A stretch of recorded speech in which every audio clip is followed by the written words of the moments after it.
Olá, eu sou a Júlia e se você curte um papo sobre a vida, tá no lugar certo. Hoje eu vim falar de um tema que eu já tenho falado, citado, queria trazer em um vídeo só sobre isso, mas eu não estava conseguindo organizar na minha cabeça muito bem como fazer.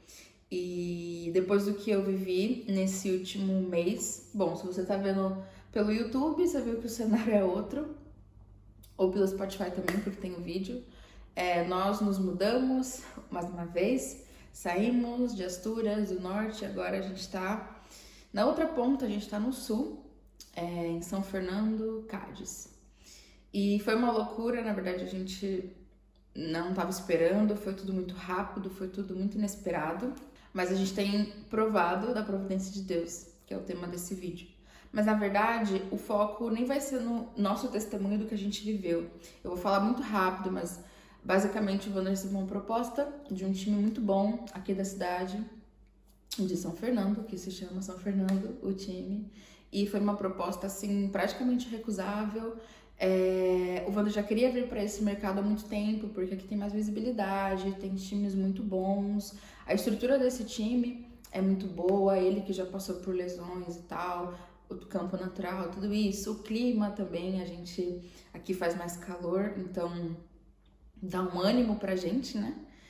E o custo de vida é um pouco mais barato, então só tinham coisas boas e o Wander aceitou essa proposta, porém tinha o outro lado, que era o clube que ele estava antes, lá em Astúrias, permitir que ele saísse nessa janela de transferência que teve aí de dezembro até janeiro.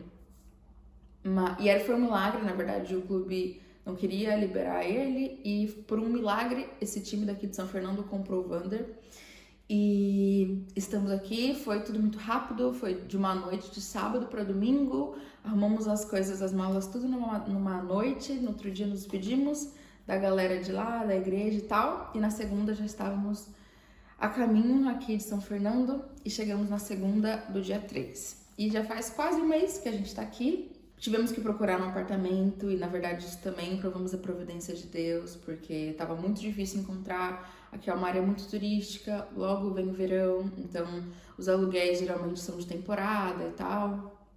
Enfim, estava muito difícil encontrar, mas Deus mais uma vez mostrou que Ele é soberano e estamos num apartamento que, na verdade, é melhor do que eu imaginava, está numa localização muito boa. E tá sendo muito bom, na verdade. Faz pouco tempo que a gente tá aqui, mas eu já me sinto muito feliz aqui. O Wander também se sente muito feliz aqui. E Deus nos levou para uma igreja que fica na capital, uma igreja batista, que já tem sido uma bênção. Fazem 2 semanas que a gente tá indo lá, mas já tá sendo uma bênção na nossa vida, assim. A gente tem se conectado com pessoas muito especiais e é o foco do que eu quero trazer nesse vídeo. Conhecemos um casal, uma família de venezuelanos. Foi domingo, na verdade, que a gente se conheceu e passamos praticamente, eu passei o domingo junto com eles foram comigo ver o jogo do Wander aqui no estádio e tal. E a gente ficou o dia conversando e eles, na verdade, desde cara, assim, muito especiais, muito felizes. Muito tranquilos, os filhos super educados, eles têm 3 filhos e passamos o dia conversando e tal, e eu falei pro Wander, nossa, é uma família muito especial. E ele falou, sim, na verdade eles são muito especiais mesmo, tal. Conversamos, ok. Durante a semana, ela subiu no status do WhatsApp um monte de status, assim, um monte de postagens. E ela contando o testemunho de que eles perderam o primeiro filho deles, o primogênito, pro câncer. E depois que ela explicou um pouco de tudo, e justo naquela data que ela tinha subido aquilo, era como se fosse, se eu não me engano, a data em que o Senhor o levou, né? E tinha um vídeo do testemunho deles, que ela subiu um link, e eu falei pro Wander, nossa, olha isso, a gente, tipo, nunca...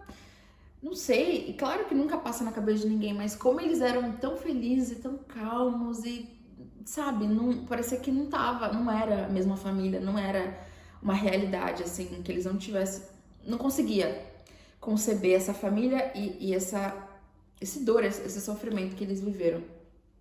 Assistimos ao testemunho, que inclusive tá na descrição do vídeo, o testemunho para que vocês possam depois escutar e ver. Eu vou resumir um pouco, mas eles eles são venezuelanos, se mudaram para Espanha. Os dois são um médico veterinário e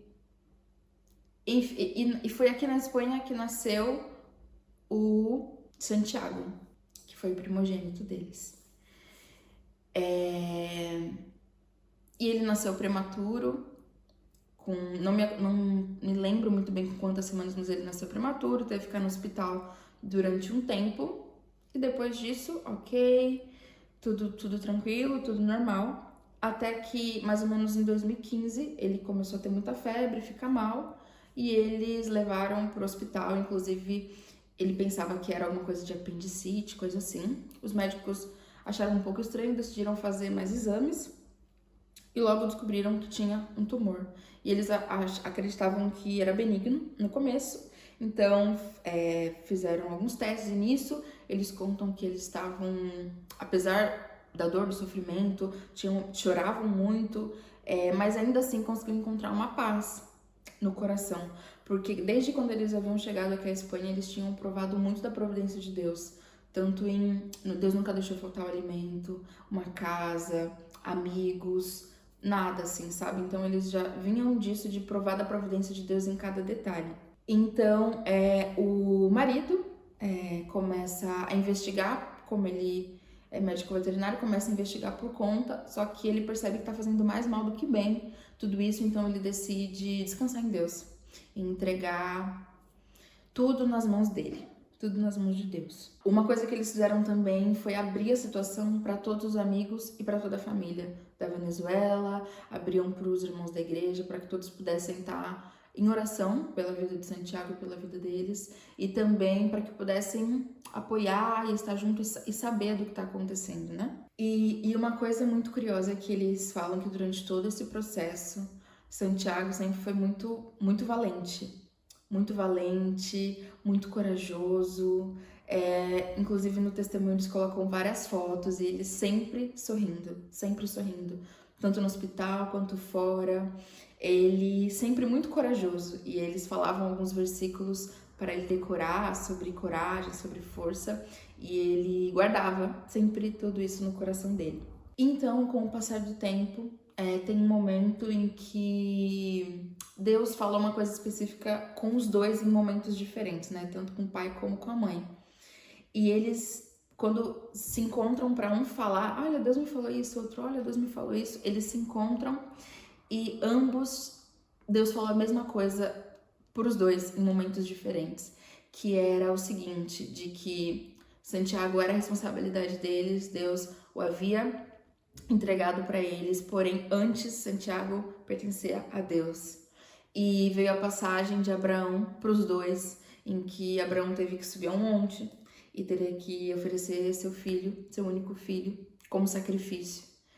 E ambos sentiam no coração que em algum momento eles teriam que subir essa montanha sozinhos, com o Santiago. E isso foi algo que eles não sabiam exatamente o que Deus faria. Claro que eles sempre oravam pela cura, oravam para que Deus pudesse interferir na situação e trazer a cura, mas eles estavam cientes, porque eles estavam presenciando Deus falar com eles em todo o tempo, antes de exames, antes de ir no hospital. Alguns dias antes eles falam no vídeo que Deus falava assim de maneira muito clara, através muitas vezes da natureza, através de uma canção, através de uma oração no meio da madrugada, vir um pensamento, uma passagem. Então eles estavam, era como se Deus falasse, eu estou com vocês esse tempo todo, eu não desamparei vocês, eu estou com vocês. E essa certeza de que Deus estava com eles era o que fortalecia e era o que dava essa paz em meio ao sofrimento, em meio à dor, em meio ao caos, à ansiedade, a tudo que eles estavam vivendo. E então, fazendo todos os exames, eles descobrem que, de fato, Santiago tinha um tumor que era benigno, do tamanho mais ou menos de uma laranja, ele fala no vídeo. E fizeram autópsia e tal, e viram que era benigno. E então decidiram por não fazer a quimioterapia, mas fazer outros tipos de tratamentos, de acompanhamento.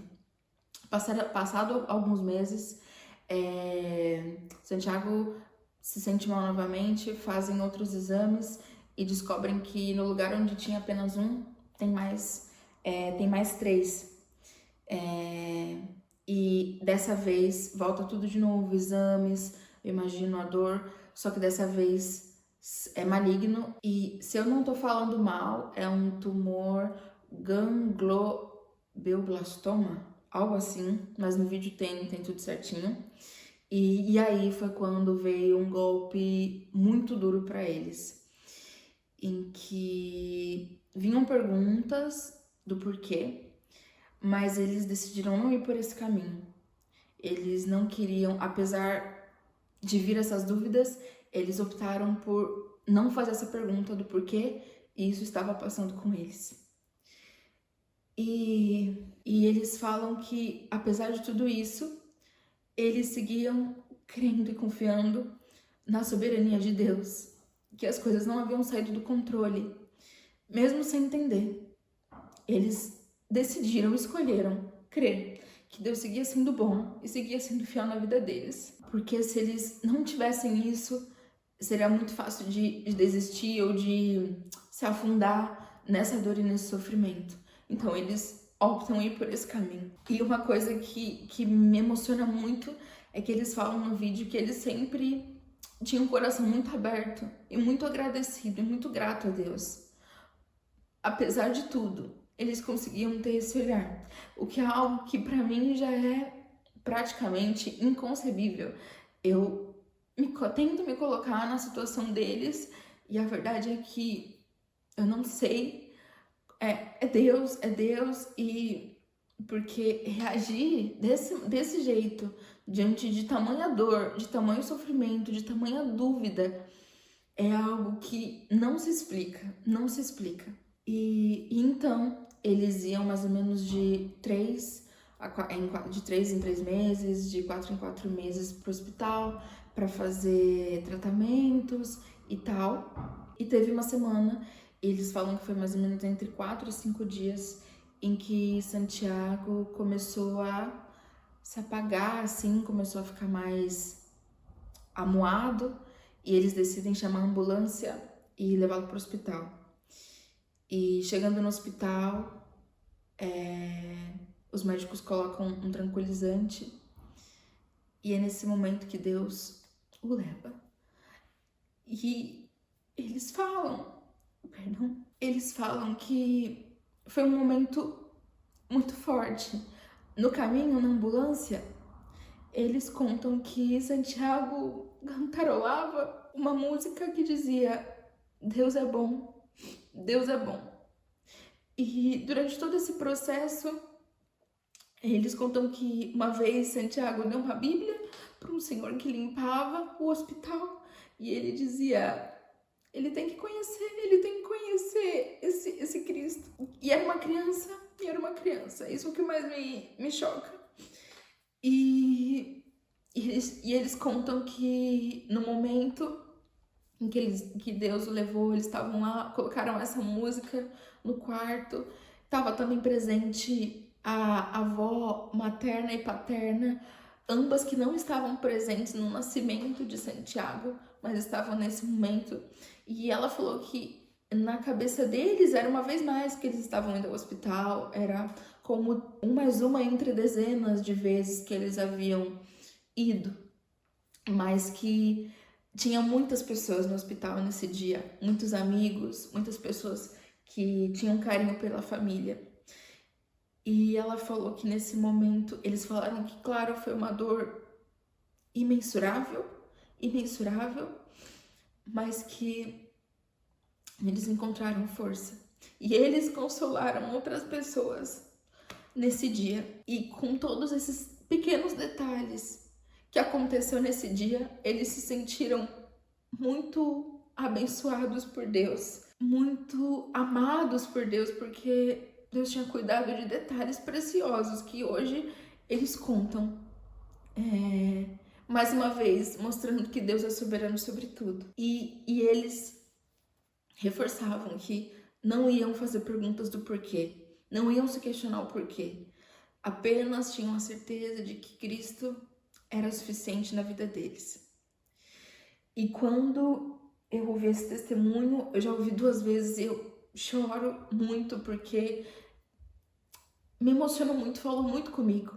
E um dia depois que a gente viu esse testemunho, a gente encontrou com eles na igreja e a gente foi falar e falamos, a gente viu e é muito impactante, é muito forte, porque a maneira com que vocês enfrentaram esse momento, a maneira com que vocês hoje testemunham disso, diz muito sobre que tipo de cristãos vocês são. E eles nos disseram que eles têm a plena certeza de que Deus não dá um fardo maior do que a gente pode carregar. E para uns, e ainda não bastante, ela me disse, para uns ficar sem um aluguel pode ser a pior coisa do mundo, para outros ficar sem trabalho pode ser a pior coisa do mundo, para outros a gente não coloca a nossa dor acima de outras dores. E isso para mim foi um tapa na minha cara, porque quantas vezes por muito menos eu não questionei a Deus do porquê, será que... E ele já mostrou tantas vezes na minha vida que ele cuidou, provendo, fazendo milagres, tantas, inúmeras, incontáveis vezes. E ainda assim, quando as coisas às vezes parecem que saem do controle, vem a dúvida, vem o questionamento, vem esse sentimento mesmo de ingratidão contra Deus. E ouvir esse casal, ouvir essa mulher falar isso, me chocou, me impactou, porque eu comecei a me perguntar, a me colocar no lugar, porque eu acredito que a maioria, e falo por mim, que passasse por uma situação como essa, a primeira coisa, quando eu visse alguém se queixar de alguma coisa, eu falaria, não, mas você não sabe o que eu passei. Não, mas você não sabe a dor que eu sofri. Não, mas você não sabe o que eu vivi. E eles não colocam a dor deles acima. E ele nos disse, o Pai nos disse, nós seguimos crendo que todas as coisas cooperam para o bem. E de fato, eles acreditam que todas as coisas cooperam para o bem. Inclusive, perder um filho pro câncer coopera para o bem. E hoje eles falam que Deus... eles contam esse testemunho para que Deus seja glorificado, para que o nome dele seja elevado e conhecido.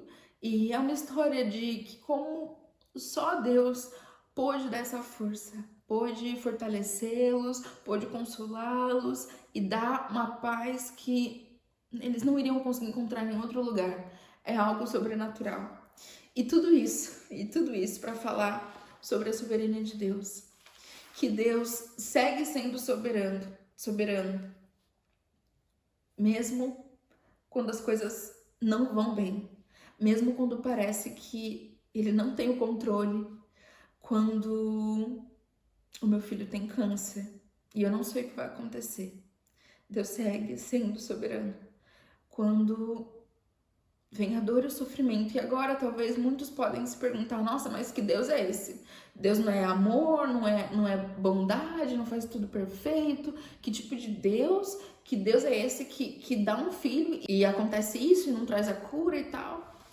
E se você tá te fazendo esse tipo de pergunta, eu também vou deixar na descrição um vídeo que essa semana o Iago Martins, do 2 Dedos de Teologia, publicou um vídeo sobre esse tema especificamente. É muito complexo, é muito profundo, e se essa é uma pergunta que você faz e que tira a tua paz e que faz com que tua fé fique um pouco instável, eu te animo que você assista esse vídeo também. Assista o testemunho deles, assista esse vídeo do Iago Martins que eu vou deixar na descrição também. Basicamente é isso que eu queria trazer. Eu tenho certeza de que Deus faz tudo no momento certo e na hora certa.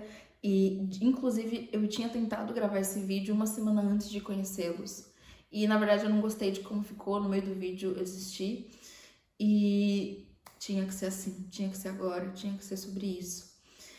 E o último ponto que eu queria trazer, eu tô lendo um livro que chama Você Escolherá o Deserto, que é muito famoso, fala sobre a vida de João Batista, e nesse livro ele não traz o deserto como um momento de dificuldade, mas como um momento de preparação, né? E uma coisa que me chamou muita atenção, que quando eu vi o testemunho desse casal, veio muito forte, uma coisa que eu tinha lido do livro, é que ele fala que a mensagem tem esse poder de transformar, impactar, no caso de João Batista, a mensagem que ele levava, que ele falava para as pessoas, causou o que causou, né? Foi tão importante na história, porque ele uma vez havia sido transformado por essa palavra e por essa verdade. Então, se a gente só repete uma palavra que a gente decorou, mas que a gente não foi transformado e tocado por ela, muito provavelmente, quando a gente replicar, as outras pessoas não serão tocadas e transformadas. Claro que Deus pode fazer o que Ele quiser, mas provavelmente. Porém, uma vez que você tem a propriedade, que você foi transformado, que você passou por um processo real, com essa palavra que é a verdade, que é real e que é transformadora, quando você fala para as pessoas, ela tem esse impacto também transformador e de mudar a vida de quem escuta, né? Então, o mensageiro, uma vez que é tocado por essa mensagem, ele também, as pessoas que escutam também são tocadas por ela. E esse, para mim, é um também dos casos, ou seja, um exemplo real que eu vivi, que eu escutei, que eu os conheço disso. Então, isso também foi uma coisa que falou muito comigo. E para finalizar, uma coisa eu tenho certeza de que essa família, ambos, os dois, têm a certeza, a convicção, escolheram crer pela fé. Não pelo que eles estão vendo muitas vezes, mas que um dia eles reencontrarão com Santiago. E que um dia não terá mais morte. Cristo enxugará do nosso rosto toda lágrima e não terá mais dor, nem sofrimento, nem perda. E seremos plenamente satisfeitos, plenamente felizes com Cristo. Como eles falaram, eles sabem que Cristo é suficiente, sem fazer muitas perguntas, mas crendo que todas as coisas cooperam para o bem. E de que Deus é soberano sobre todas as coisas. Me desculpem, é que, de verdade, isso falou muito no meu coração, me confrontou muito. E eu espero que fale ao coração, como cremos na soberania, vai chegar em quem tem que chegar, vai falar no coração das pessoas corretas.